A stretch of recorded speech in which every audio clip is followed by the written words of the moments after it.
Hall number 399۔ باپ بیٹے کے حقوق۔ بسم اللہ الرحمن الرحیم۔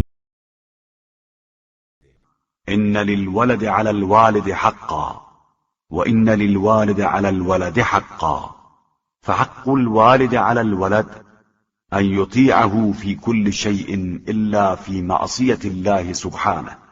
فرزند کا باپ پر ایک حق ہوتا ہے اور باپ کا فرزند پر ایک حق ہوتا ہے۔